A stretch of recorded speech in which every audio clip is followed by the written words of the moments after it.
মসজিদ থেকে বের হওয়ার পরেই আমার উপরে হলো ডিম ছুঁড়ে মারা হয়।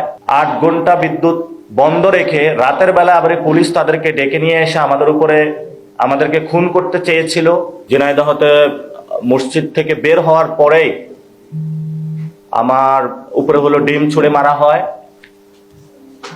এবং আমি সেটা ব্যাখ্যা করেছিলাম। এরপরেই এবং আমার ডিমটা যখন মারা হয় আমার চোখে এসে লাগে। তা আমি চোখে অন্ধকার দেখতেছিলাম, পাশে থেকে একজন জানালো যে ডিম ছুঁড়ে মারা হয়েছে। একটু পরে আমার মাথায় একজন হলো ঘুষি দেয়। এরপরে হলো তারা ইট পাটকেল নিক্ষেপ করা শুরু করে। তারপরে হলো আমাদের যারা সহযোদ্ধা আছে তাদেরকে হকি স্টিক, দেশীয় অস্ত্র নিয়ে তারা রক্ষী বাহিনীর মতন হলো তারা ঝাঁপিয়ে পড়ে। এবং আশ্চর্যজনক বিষয় হলো যারা আমাদের উপর অ্যাটাক করতেছিল তাদেরকে আমরা ধারণা করেছিলাম হলো 3টি বাহিনী, ছাত্রদল, যুবদল, বিএনপি।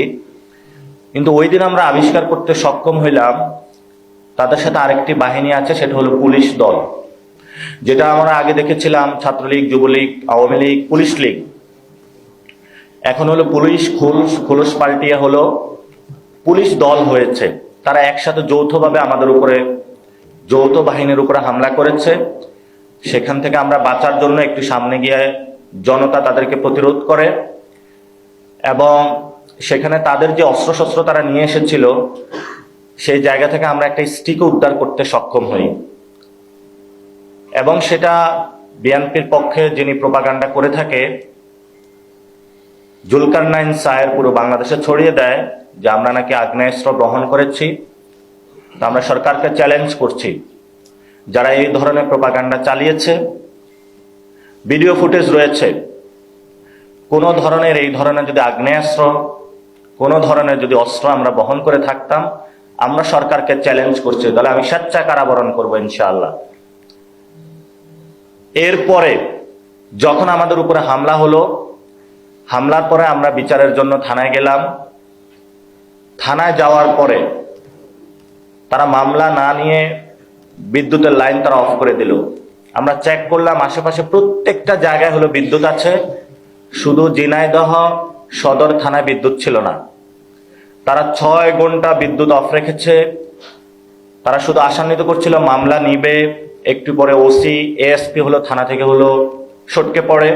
এরপরে হলো তারা যখন সন্ধ্যার পরে রাতের অন্ধকার হয় আমাদেরকে এসে থ্রেট করা শুরু করে যে বাহির থেকে লোক নিয়ে এসে আমাদেরকে মারা হবে। বিভিন্ন এমপি মন্ত্রী দিয়ে আমাদেরকে ফোন দেওয়ানো শুরু করে।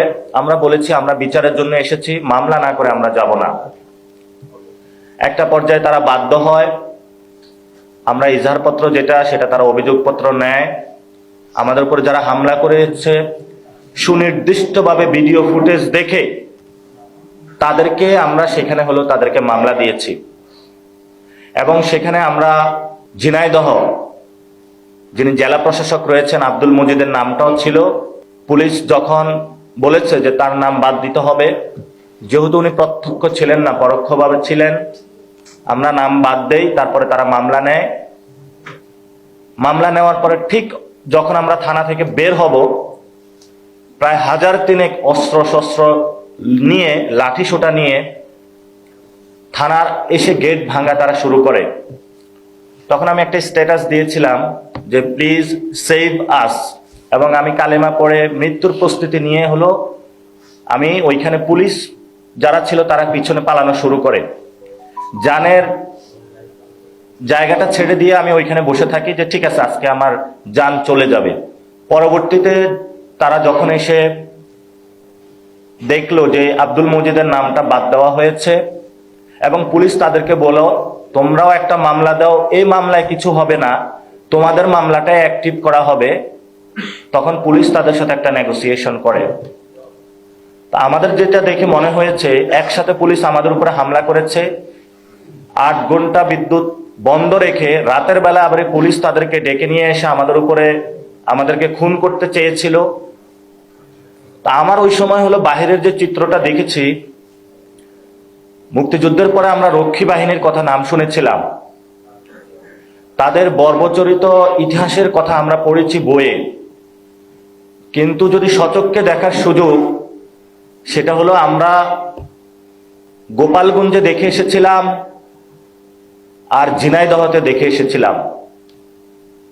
হামলা, অস্ত্রশস্ত্র একই কায়দা, শুধু এটা দলের মধ্যে পার্থক্য।